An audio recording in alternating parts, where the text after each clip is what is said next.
Football মাঠে Cristiano রোনালদোকে goal machine হিসেবে দেখলেও মাঠের বাইরে তিনি যেন এক মানব দরদী রাজপুত্র। 2014 বিশ্বকাপের মঞ্চে ক্রিশ্চিয়ানো রোনালদোর মাথার চুলের ছাড় দেখে বিশ্বজুড়ে দর্শক ভেবেছিলেন এটি হয়তো কেবলই নতুন কোনো ফ্যাশন, কিন্তু সেই স্টাইলের আড়ালে লুকিয়েছিল মন কাড়া আবেগের গল্প।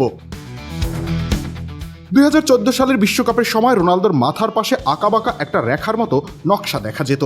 সেই অচেনা কাটিংয়ের নেপথ্যে জড়িয়েছিল এরিক নামের মাত্র 10 মাস বয়সী এক নিষ্পাপ শিশু। মস্তিষ্কের এক জটিল ব্যাধিতে আক্রান্ত শিশুটি প্রতিনিয়ত তীব্র খিঁচুনিতে ছটফট করত।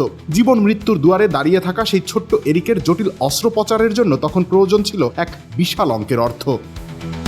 কুল অ্যান্টিপারস্পিরেন্ট ডিওডোরেন্ট স্টিক, যা আপনাকে দেবে 24 ঘন্টা পর্যন্ত ঘাম থেকে সুরক্ষা।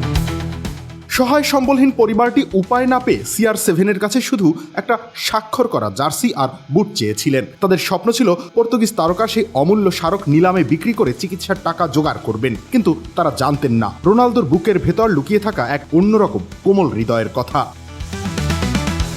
চিঠিটি পেয়ে রোনালদো শুধু জার্সি বুট পাঠিয়ে নিজের দায়িত্ব শেষ করেননি, তিনি এক বাক্যে শিশুটির জীবনের সমস্ত চিকিৎসা এবং অস্ত্রোপচারের সম্পূর্ণ খরচ নিজের কাঁধে তুলে নেন। যে মানুষটি মাঠে প্রতিপক্ষের বুকে কাঁপন ধরান, তিনি মাঠের বাইরে এক শিশুর জন্য হয়ে উঠলেন সাক্ষাৎ দেবদূত। পরবর্তীতে ফুটবল বিশ্বে আলোড়ন ঘটায় এই ঘটনা। অনেকেই লক্ষ্য করেন বিশ্বকাপে রোনালদোর মাথার সেই আঁকাবাঁকা নকশাটি হুবহু এরিকের অপারেশনের পর মাথার ক্ষতের মতো। ফুটবলের এই মহানায়ক নিজের চুলে সেই দাগ এঁকে এক লড়াকু শিশুর প্রতি প্রকাশ করেছিলেন তার নীরব ভালোবাসা।